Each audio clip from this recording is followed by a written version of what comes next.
provided in three workshops. The division's field office staff put together, presented across the state. And we thought that the TNSA members would also be interested and benefit from going over this information. We also have, for those that may not know me, I'm Ann Morbit with the Department of Environment Conservation, the Division of Water Resources. We also have on the line Joe Ellen Brazil with our manager of our Memphis field office, and Jonathan Burr, one of the division's technical fellows, to help assist with presenting some of this information and answering any questions that you all may have. And Charlene, thank you for mentioning, if you all have questions, if you would, please hold them to the end or put them in the chat. We have a lot of information to go through and we'd like to get through it all. The information, these slides and the information provided is also saved on our construction general permit webpage. It is available. So if we go through this information a little bit too quickly, you can go to our website and get a copy of it.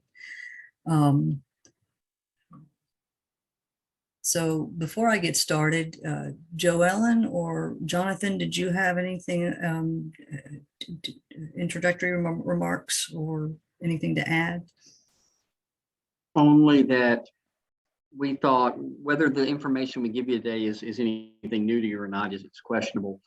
We thought it was important that you see what we showed everybody in the private sector across the state. So you would have seen the same thing that they saw, for whatever that's worth to you. Thank you, yep. Jonathan.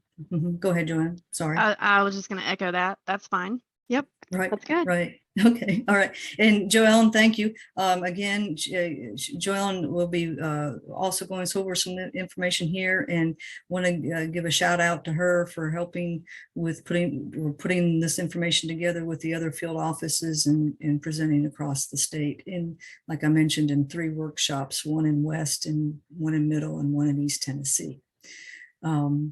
So with that, I'll get us started. Again, what we'll go over today is the basics of, as you all are more than likely aware, the division reissued the construction general permit back in October 1st, 2021. And after reissuing the permit, the field office staff held 3 workshops across the state. The intended audience was for the notice of intent and stormwater pollution prevention plan preparers, and going over the division's basics of processing NOIs, and the information that if we get initially helps with the process, and just getting everybody on the same page. All right, I'll get us started. The overview is to provide information, contact information for our field offices, the basics of the 2021 construction general permit. And as we mentioned, it's not changed a whole lot from the previous permit.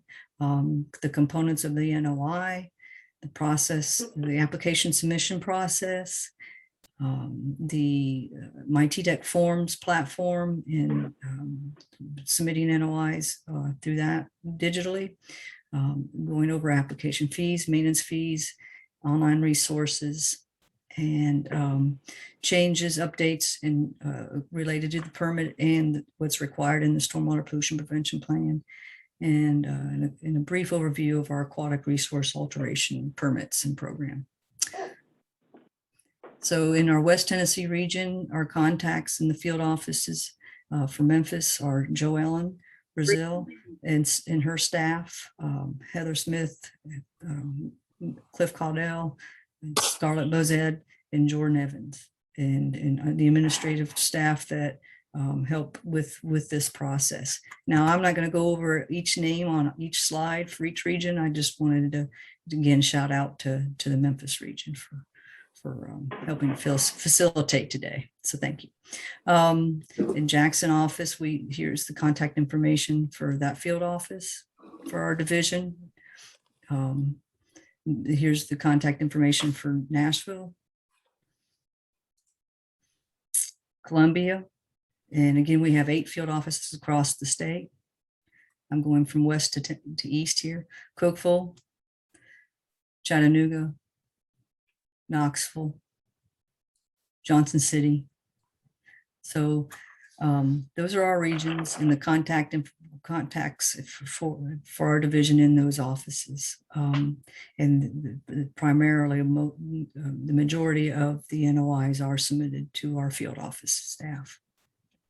So to get us started, the mission statement for the Division of Water Resources is to protect and improve waters of the state and to safeguard public health and for all Tennesseans through the regulatory activities, education, and outreach implemented by a professional workforce.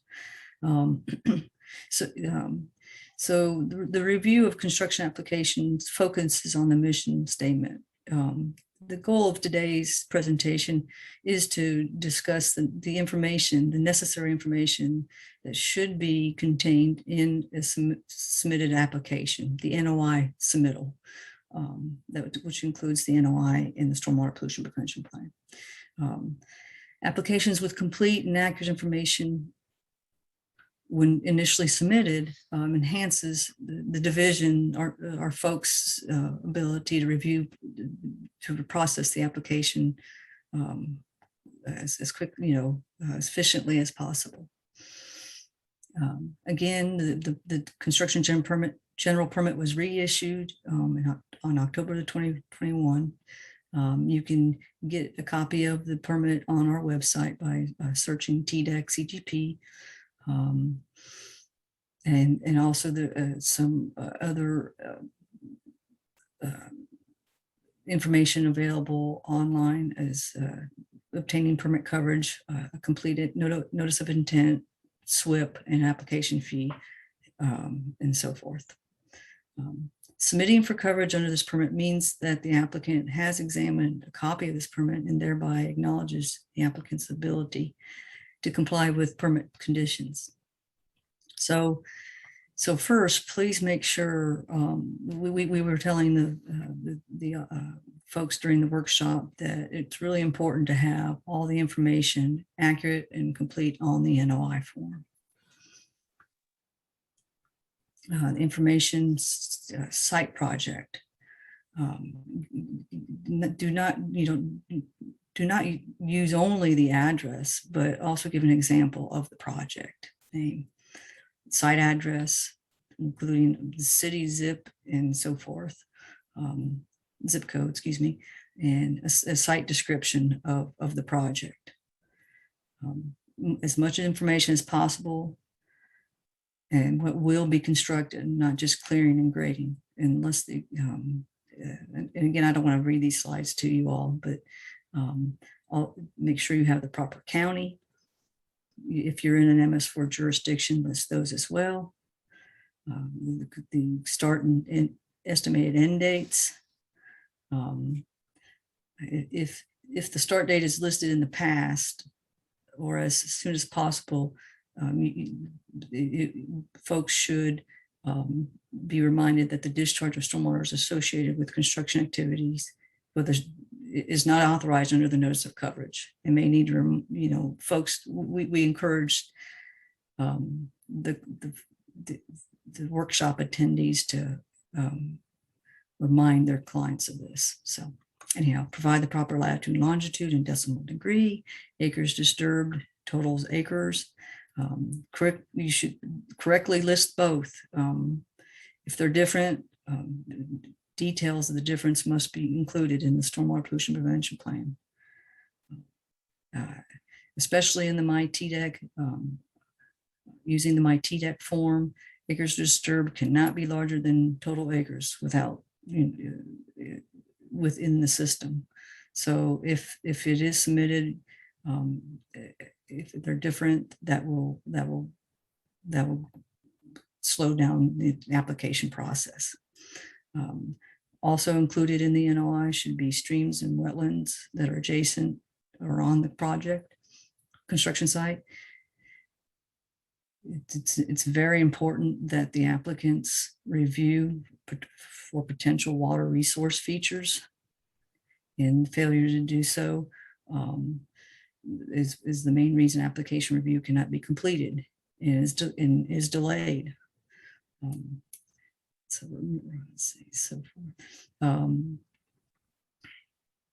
if an ARAP, aquatic resource alteration permit is required, that the tracking number or permit number should be provided with the NOI. And one thing to note here, the division, the division does reserve the right to delay or withhold issuance of the construction general permit until the appropriate ARAP coverage has been obtained. Include the receiving waters. The SWIP should include a map and so forth. Very important. Make sure all the fields, again, are accurate and complete on the notice of intent. For the signature certification statements and signatures and contact information, provide the name of the site owner or developer, which is the initial site-wide operator permittee of the site. If it's a company name, the Secretary of the State control number should be provided as well, along with the site owner developer's contact name and optional contacts.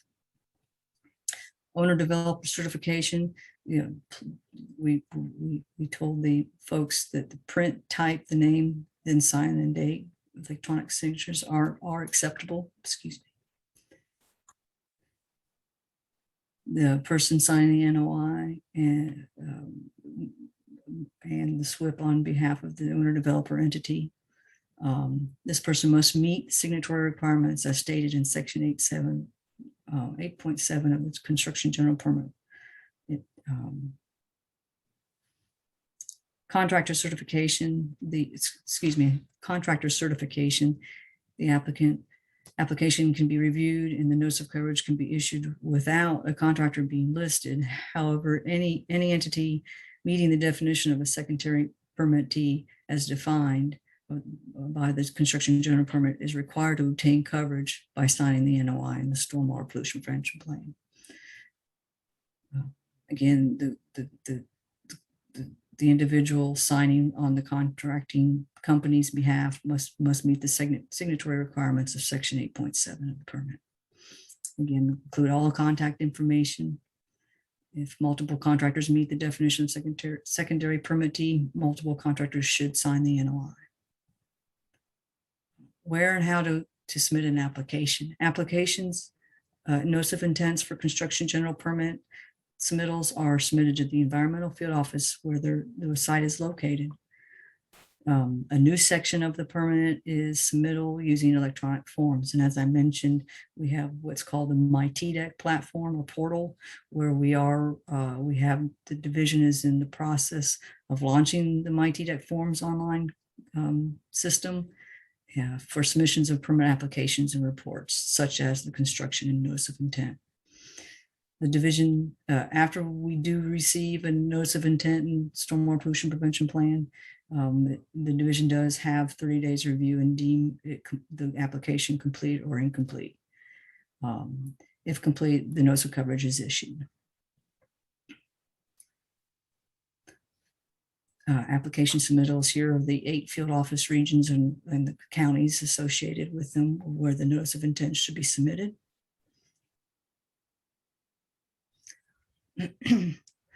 For the My TDEC, for the submittal option, and here's the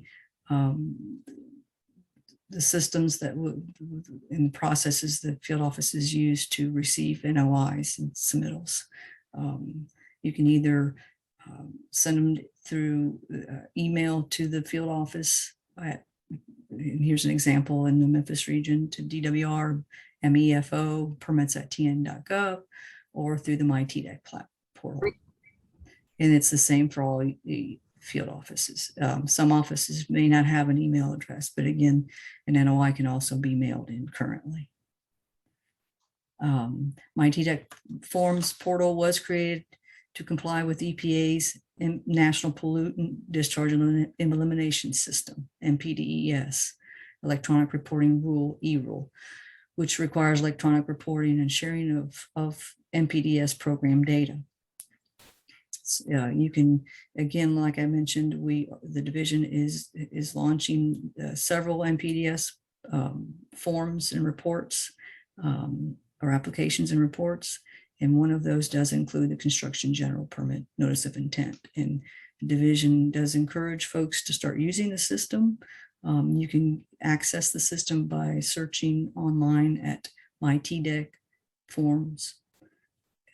There's also a TDEC forms user guide available, and you can access that information by searching that and typing that in the search. The field office staff review applications electronically, not by paper. So they're submitting by electronic means is helpful and expedites the review. So if you would like to participate in using the My TDEC forms and have questions, these slides will go over the field office contacts in each region.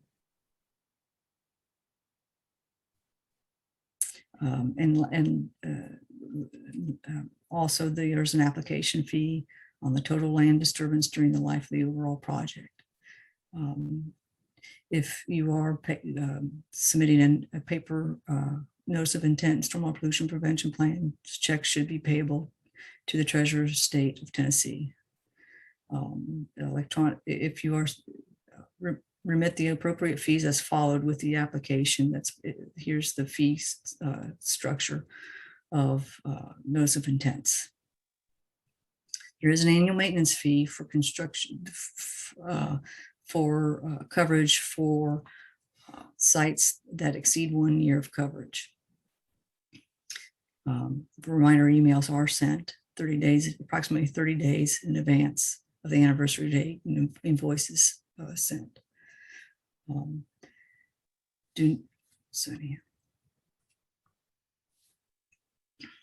Again, the application, the fee should come in with the notice of intent form. Something new in the permit, section 1.43C, acreage additions up to 10% of the original plan that don't exceed a total of 5 acres may not require separate NOI submittal. However, additional fee would be required if initial fee tier is exceeded. Only the difference in the fee is required to be remitted.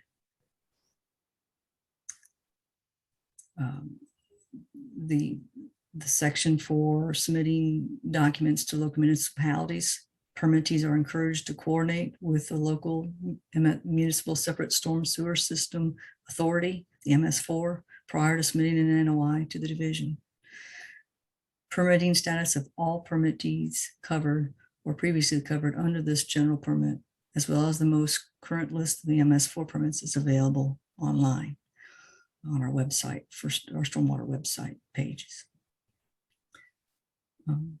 Permittees must obtain all necessary authorization pursuant to provisions of any local ordinance that apply to construction activities, and permittees are expected to comply with any additional erosion prevention, sediment control, and construction stormwater management measures required by the local municipality, county, or permitted MS4. Coverage is equivalent to coverage under the general permit may be obtained from qualifying local programs, QLPs, erosion prevention and sediment control, MS4 programs. We have there are 7 qualifying local programs across the state. With some additional online resources that are available. You can find information related to exceptional Tennessee waters, rare species, water quality assessment by going to TDEC's data viewer. Viewers search TDEC CGP to find the current NOI fee tier, notice of intent, twice weekly inspection form, and current construction general permit. Oops. All right, Joelle, Yep. If you would take it from here. All right. So, hey, Mhm. everybody. For those of you who don't know me, I'm Joellen Brazil. As Ann said, I'm the manager in the Memphis field office. So I'll go over the next batch of slides here. So as we've already mentioned once, the CGP was reissued last year in October, on October of 2021. Sections of the CGP have changed. The content is largely the same, but the format and organization has changed. We hope it's a better readable permit. So we've advised everyone to update your SWIP templates. And as Anne mentioned, this presentation was given 3 times across the state and was geared towards the NOI and SWIP preparers. And I mean, this applies to you guys as well, because you guys do projects occasionally that you would need to submit applications. So as a reminder, we reminded everyone that the SWIP must be site specific. We know that people use templates, but all the site specific information that should be submitted should be changed and revised before an application is submitted.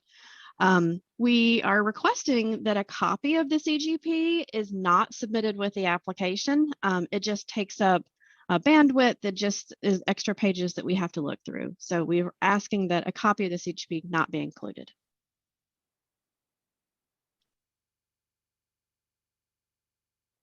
You want to click to the next slide? There we go. Okay. So we discussed the general purpose of the SWIP. In section 411, it talks about erosion prevention and sediment controls. And it's important to remember what the goal is. The goal is to minimize pollutant sediment discharges, to minimize channel and stream bank erosion and scour, minimize exposed soil, and minimize disturbance on steep slopes. In section 5, it talks about the SWIP requirements. It discusses the design, inspection, and maintenance of BMPs, which are best EPSCs that are described in the SWIP must be prepared in accordance with good engineering principles. So qualification requirements is discussed in section 5.2. So for sites that are greater than 5 acres, the narrative portion of the SWIP should be prepared by someone who has working knowledge of EPSCs. That's a PE, LA, CPESC, or level 2. For sites that are 5 acres or less, have some additional options. And you can find these options on our website. We do have a SWIP template or a SWIP that can be used for a single family residential home building sites. And then we also have a template, which is relatively new within the past few years, for sites that are not requiring an engineering design. But keep in mind that any building or structure or sediment control involving structural, hydraulic, hydrologic, or other engineering calculations should be prepared by a PE registered in Tennessee. So the design storm, we talked quite a bit about the design storm. It is so important to know which design storm is appropriate to use. That is based on the receiving stream impairment status, or we also say unavailable condition. And it's just for siltation or sedimentation, or if the receiving stream is an exceptional Tennessee waters, or what we say ETW. And as Anne mentioned on a previous slide, all of that information, the impaired status or the ETW list, is found on our website. There is a map viewer online that it says there that you can easily find where the site is located, and then look at the receiving stream status. There's 2 different types of design storms. There's the 2-year and 5-year. So the 2-year 24-hour design should be used if the receiving stream has available conditions, meaning it's not impaired for siltation or sedimentation. The 5-year 24-hour design should be used for the receiving stream if it has unavailable conditions for siltation or sedimentation, or is an ETW. So the design storm impacts the location and size or the design of certain EPSCs, such as sediment basins. So it's very important that be one of the first steps that a design engineer looks to see what the receiving stream's impairment status is. So there we go. So there is a new section about the design storm regarding basins, and it's section 5535. And it says that basins with drainage area exceeding 25 acres It's 25 acres of drainage, keep in mind, not site, it's 25 acres of drainage, requires site-specific erosion rate design. Unavailable conditions, if a receiving stream has unavailable conditions or it's an ETW, it can impact buffer size. And we have another slide in a minute that talks about buffers. Outfalls. The SWIP and the erosion control plan should clearly indicate drainage area to outfall locations and the specific location of those outfalls. Drainage area must include on-site drainage and off-site drainage that flows onto the site towards the outfall. I will say, and this is a very common application deficiency, it is not calculated correctly. This information is imperative to determine if the appropriate EPSCs, such as a sediment basin, have been selected and if the location is correct. Each outfall location and drainage area flowing towards the outfall must be shown on the erosion control plan. All right, we'll talk about water bodies. So that's really at the heart of our mission here. So in section 152, which discusses the notice of coverage, it says it is a responsibility of the applicant to thoroughly and accurately identify all water bodies located on the site and to provide a determination of the water status. So when I think we've got a few other slides that we're going to talk about that too. This step actually needs to be done first. Before a CGP application is submitted, a determination of the site to determine if there's any streams or wetlands or wet weather conveyances should be done. That's also probably one of the most common deficiency is that's not done. The CGP application is submitted first, then this step is done, and that's backwards. So for channels, that must be conducted in accordance with Tennessee's SOP for HDs, and it's in Tennessee Rules Chapter 0400-40-03.05, Section 9. For wetlands, the determination or delineations must use the Corps of Engineers 1987 Wetlands Delineation Manual and their applicable regional supplement. Keep in mind that the Corps' jurisdiction may be different than TDEC. And so the applicant must work with both agencies. A qualified hydrologic professional or QHP in training, QHPIT, should be hired to do stream determinations. Again, you can search online by just searching for TN and you can get more information about the QHP process and a list of who's qualified. ARAPs are independent requirements from CGP coverage, and complete applications for ARAPs shall precede NOI submittal, and that's CGP NOI submittal. So again, the steps that should, in the order of steps should be an HD or wetland determination should be done, then the ARAP application submitted if there's a need for an ARAP, then the CGP application. And oftentimes we're finding that the CGP application is submitted first, when actually it should be third in the process. There is a new section of the permit which states DWR reserves the right to delay or withhold CGP coverage until ARAP application has been completed or ARAP has been obtained. All water bodies, and when we say that, we mean streams, wet weather conveyances, wetlands, ponds, and lakes on or adjacent to a site must be addressed in the SWIP.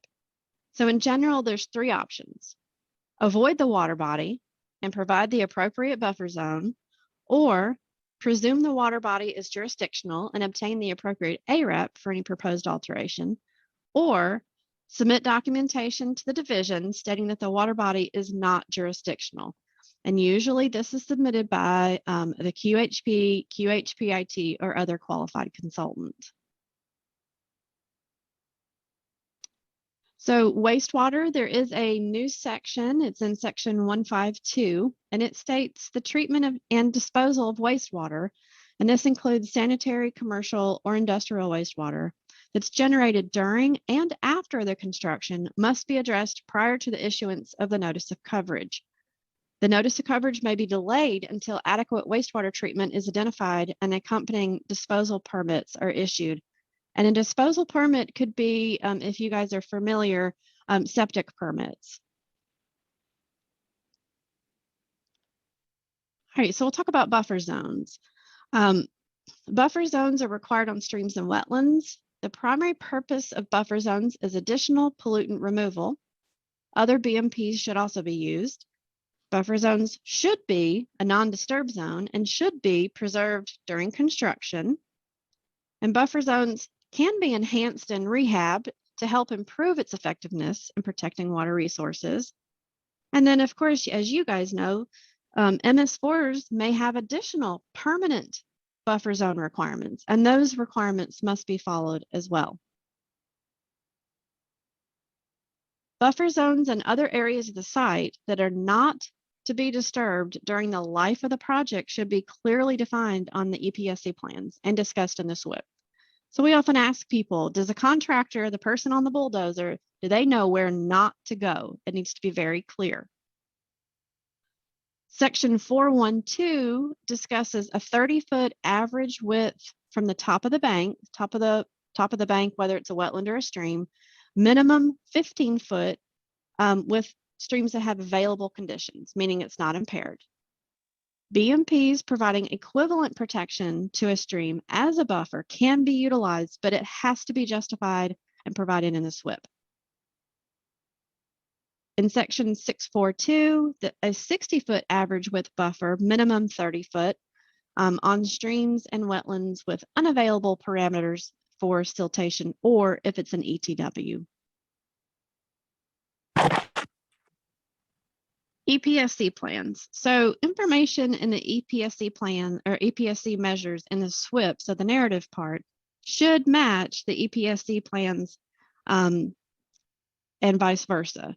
So if a SWIP discusses the use of a sediment basin, we should see a sediment basin being utilized in the EPSC plans and vice versa. The required number of EPSC plan sheets must be submitted, and that's discussed in section 552. 3 separate plan sheets are required, with the exception of projects that are less than 5 acres, for which a single plan sheet may be sufficient. Estimates of the total area of the site versus total area to be disturbed during the life of the project must be clearly explained in the SWIP. Anne mentioned that earlier. The disturbed area should not be larger than the total area of the site without a clear explanation in the SWIP, and sometimes that's a deficiency as well. Signatures. So the NOI must be signed, but the SWIP must also be signed by the site owner, developer, or by a duly authorized representative of that person. The certification language in section 875 for the primary permittee and section 876 for the secondary permittee should be used in the SWIP. Some of that language may have changed, again, with the new reissuance of the permit, so we want to make sure that that language is correct. Current language is correct. So borrow sites and stockpiles. Information regarding the location of an on-site stockpile or the use of off-site borrowed material or the transport of excavated material off-site should be included in the SWIP and shown on the EPSC plans. We need information where excavated material will be taken off-site if it's not used on-site, because that area might need permit coverage as well. Sediment basins. So if a sediment basin is required to be installed, specific information must be included in the sequence of construction to indicate that the basin will be installed before mass clearing or grading in the drainage area of the basin. So the sediment basin should be one of the first EPSC measures to be installed. It's important to know when and where a sediment basin is required to be installed, or an equivalent control measure has to be justified. And it depends, again, on the receiving stream's sedimentation impairment status. So again, that's one of the first things that should be done, is to understand what the receiving stream's impairment status is. The sequence of construction, which is discussed in section 551 in the SWIP, must be clear. The sediment basin must be designed per the EPSC handbook or proposed equivalent treatment measures or method. There is a new section which talks about cationic flocculants are prohibited. If chemical treatment is required, information must be provided in the SWIP, and that's in section 5535. Specific information regarding the conversion of a sediment basin to a post-development detention basin must be provided. And we kind of gave everybody a little hint. Conversion should not occur prior to permanent stabilization of the site, or at least the area draining to the basin. We see a lot of premature conversion of a sediment basin to a post-development detention basin.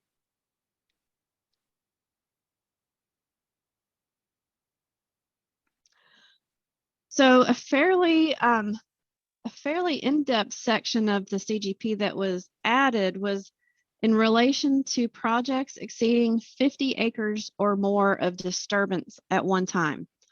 So this is a new section. There are additional requirements for 50 acres or greater of disturbance at one time. The applicant must notify the division immediately. There must be done quarterly site assessments. Inspections are twice weekly and following a half-inch and greater rain event. Hydric soils must be identified and soil erodibility data provided. A geospatial file must be submitted identifying project boundaries, and stormwater discharge monitoring at the outfalls must be done, and that includes turbidity, TSS, visual, and flow. And that information has to be submitted in NetDMR. All right, so we still have an option to issue individual permits.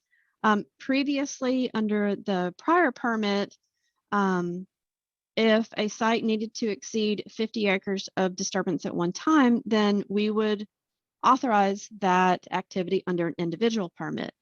An individual permit is still an option, but would only be required when additional permit terms or conditions beyond those set forth in the general permit we're discussing today are necessary to protect water quality. If the discharge may result in greater than de minimis degradation or a threat to a threatened or endangered aquatic or semi-aquatic species, the total acreage to be disturbed and or total drainage area to an outfall that may exceed the capability of standard EPSCs or other BMPs to prevent pollution to waters, steep grades or erosive soil conditions that warrant site-specific controls that exceed the conditions of the CGP, or other site-specific conditions, like if the site's on public lands or if there's contaminated soils. So inspections, we put this slide in here because we've got a lot of questions that we did try to make some changes in the draft CGP, but inevitably what we decided was we would make no changes. So this should just be kind of a recap. Site assessment, site assessments are conducted at each outfall draining 10 or more acres or 5 or more acres if draining to waters with unavailable parameters or ETW. So again, it's important to know the receiving stream's impairment status. Site assessments can be done by someone who is a PE, LA, CPESC, or level 2 certified. Inspections are twice weekly. Inspection documentation should be signed by the inspector and the primary permittee. That is a common deficiency as well. They're signed by the inspector oftentimes, but not the primary permittee. And it should accurately reflect, depict site conditions. These twice weekly inspections can be done by someone who is level 1 certified, who is a PE, LA, CPESC, or level 2. Permanent stabilization. In the previous permit, there was a term that said final stabilization. The term permanent stabilization just replaces the term final stabilization. It is defined as a perennial, preferably native vegetative cover with uniform density. With uniform density, evenly distributed without large bare areas of at least 70% has been established on all unpaved areas and areas not covered by permanent structures, and all slopes and channels have been permanently stabilized against erosion. Equivalent permanent stabilization measures, such as the use of riprap, concrete, etc., have been employed. We've got just a couple slides, I think, on, or maybe it's just one, on ARAPs. Again, because the ARAP process and permits are often linked to the CGP process. So there's two different kinds of ARAPs. There's general ARAPs and individual ARAPs. There are 17 different kinds of general permits. And the ones we've got listed here are just a couple of the common ones. Intake and outfall, bank armoring, minor road crossing, and wetland alterations. But those are just what, 1, 2, 3, 4 of the 17.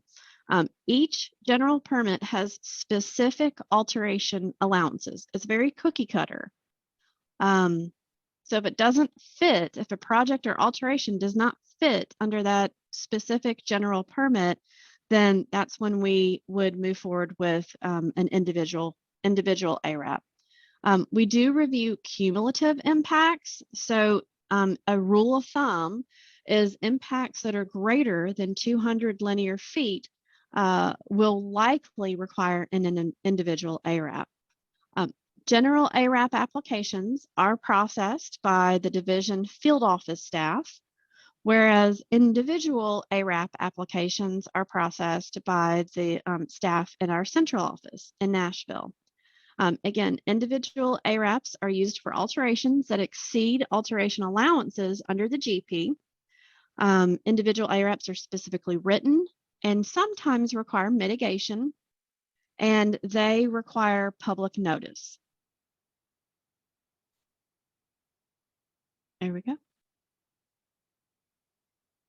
All right, thank you, Joelle. Oh my gosh, I really appreciate you assisting today. I'm sure the audience appreciates it too. So thank you so much. I see there's some questions in the chat, so I'll work through that. If folks, while I'm looking at these questions, have questions for the group, please feel free to come off mute and ask your questions. If we don't have the answers today, we can follow up with you. And if there's any design specific type of questions, Karina indicated she was unable to join us today. She had a conflict and she regrets that, but said that please feel free to forward any questions to her that she can help with. So, if nobody has a question to ask, I'll answer the first question. Tim, thank you for that question. SWIPs with structural controls, yes, they can also be prepared and stamped by a licensed architect. That's under section 5538. Well, that's excuse me, that's the assessment part.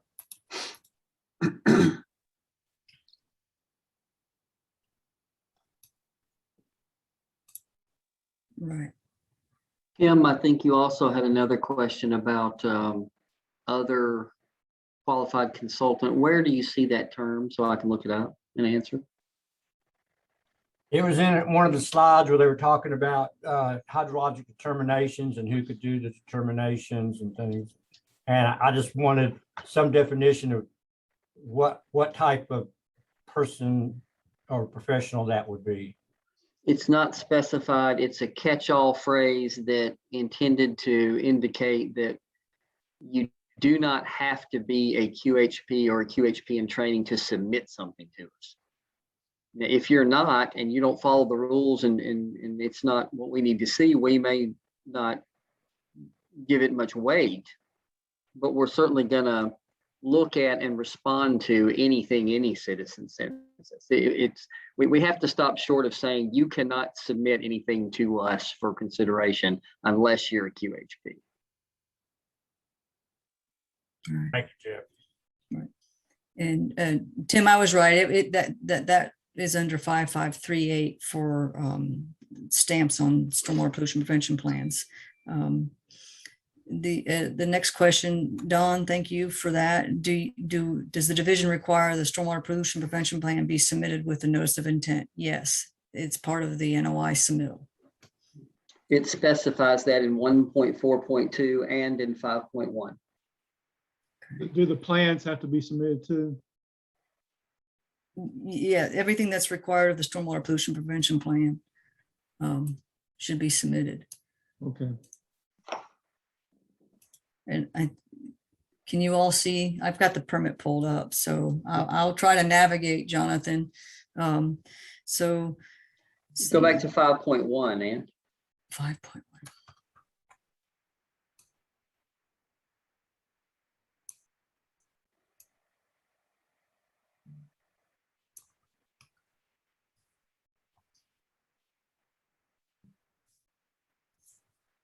So right there.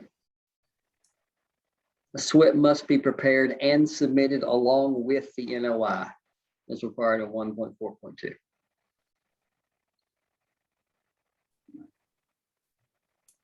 okay, thank you, Jonathan. Okay, Monty asked if acreage of stormwater coming onto the site to be included in total acreage.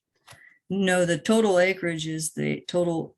So you've got a couple different acreages. You've got the site acreage, total site acreage, and then you have disturbance acreage of disturbance. So your question, and please feel free to jump on if I'm misunderstanding it. You're asking if the acreage of stormwater coming onto the site to be included in the total acreage. Yes, as it relates to acres drained to a given point through disturbed area. So yes, you would include the run-on, if you will, in those calculations to determine what type of sediment controls the site should have, such as a sediment pond. I hope that answers the question. Matt Claybaugh, there is a general ARAP for minor wetland alterations, but there isn't a general ARAP for stream alterations. Can you please offer insight in regards to that? Yes, almost all the other ARAP general permits are different kinds of minor stream alterations. And that is such a broad category that it warranted different conditions for different things. The conditions for a road crossing are not the same as the conditions for a utility line crossing, for example. So you got one for minor wetlands, and then all the rest of them really are minor stream alterations. Right. Hey, Jeb, as far as that goes, say I have a commercial development and I'm filling in maybe 75 feet of stream and nothing else, no wetland impacts or no other impacts. I know you got the 200-foot threshold for the minor stream crossing. Like what kind of permit would, if my proposed impact was just going to be 75 feet of stream and nothing else? It doesn't seem, for a development, not a road crossing, it doesn't seem like there's a general that would fall under. That's correct. There's not. Culverting and filling over stream segments are a mitigation required activity and cannot be covered as de minimis under a general permit unless it's part of the road crossing. Okay, so there's no threshold for a general unless it's a crossing, a road It's crossing. not a crossing if it was 15 feet. In theory, you'd have to cover it under an individual permit. Okay, I got you. Yeah, that was my question, so appreciate it. Thank you, John. So another question was, over the last few months of TDEC doing these presentations, what were the contractors' developer most common questions and concerns? Well, to be honest, we didn't get that many questions or concerns conveyed to us during the workshops. In one of the more common, I guess, if you will, question that came up was related to the 50 acres as far as just asking about those requirements and when those would kick in, if you will. But I would add, our audience was not contractors. It was not developers.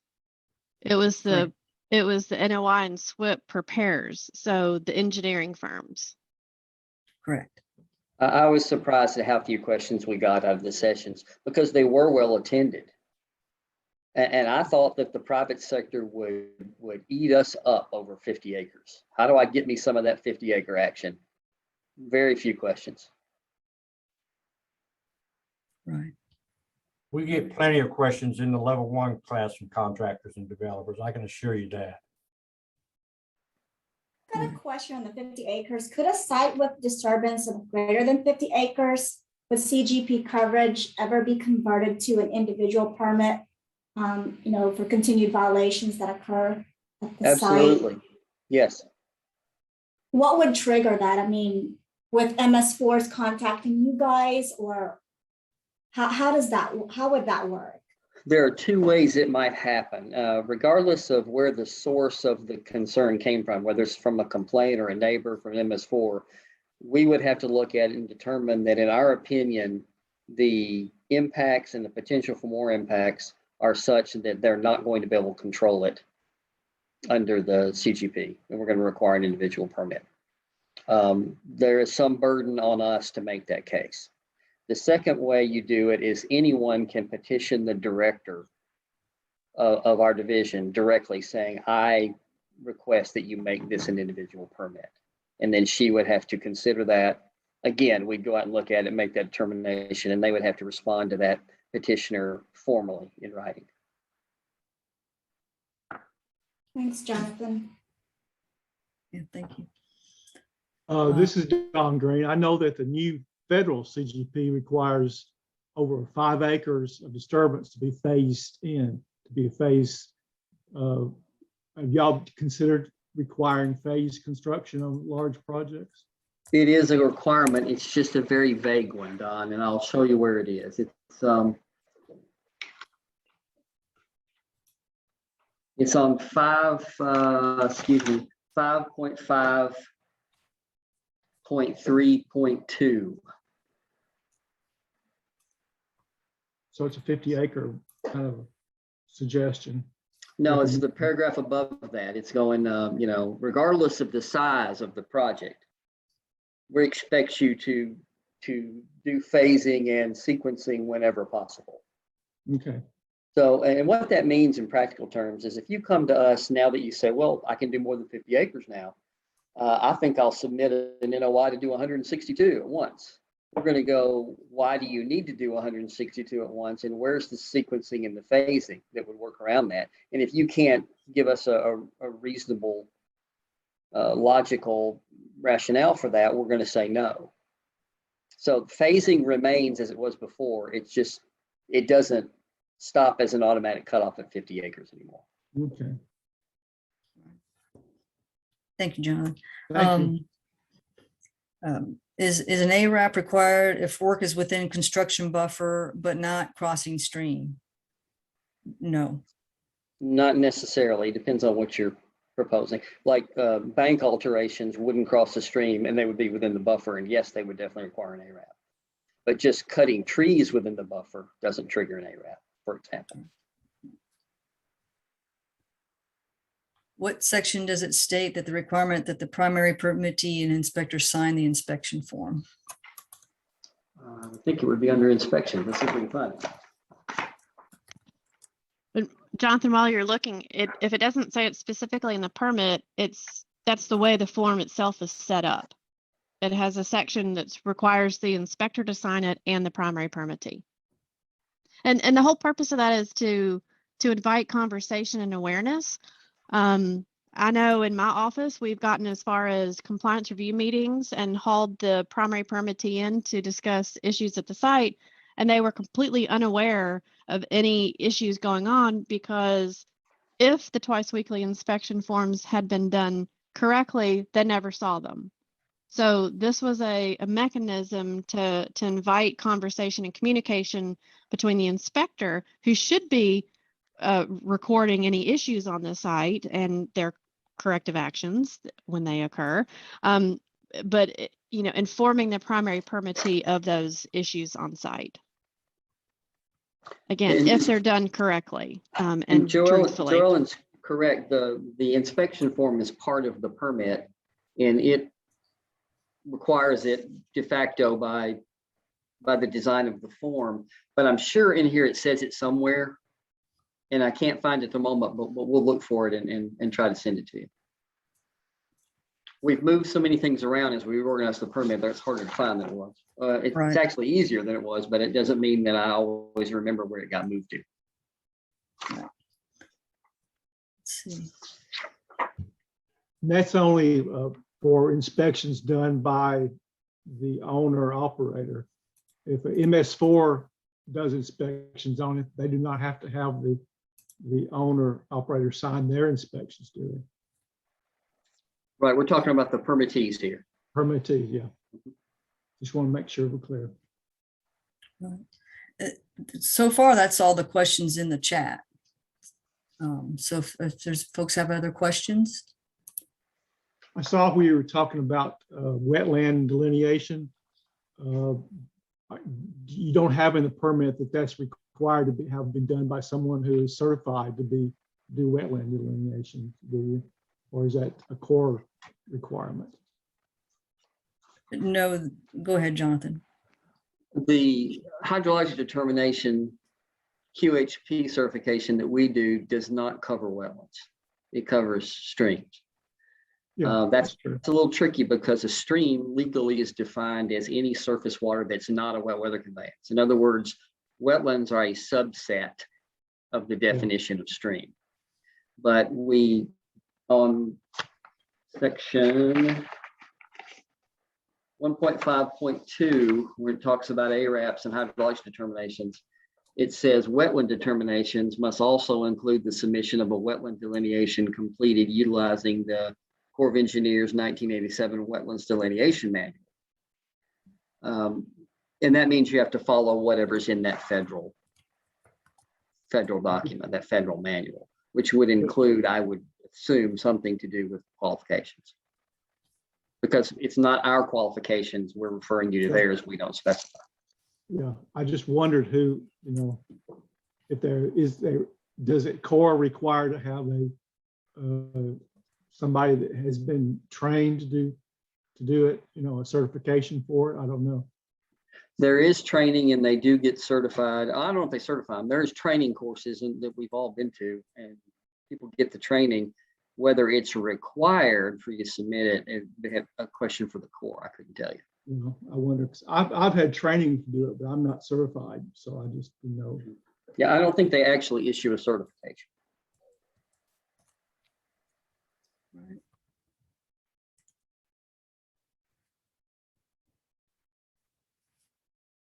Jonathan, I'm not finding where the site operator has to sign the inspection form in the body of the permit. But as you mentioned, the inspection form is a part of the permit and is required.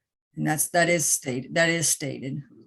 And if we can't find it in there somewhere, it means it got lost as we re-edited, and that may be an oversight on our part. I'm glad you said it.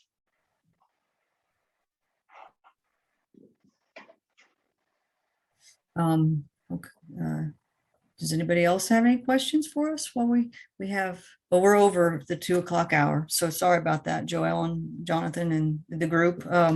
So thank you again for joining us today. I hope you found this information helpful, and thank you for, I think it was Charlene, was that you that put the link to the workshop presentation online in the chat?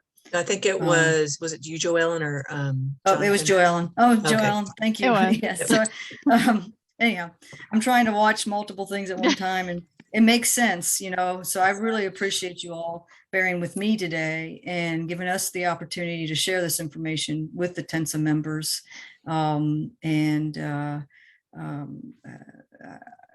Thanks again. If y'all don't have any additional questions for Joelle and Jonathan or myself, we can end our TNSA talk. Thank you all so much. I will also send that link out with a follow-up email. Is there anything else I need to send in a follow-up email from you guys? I don't think so, Charlene. Okay.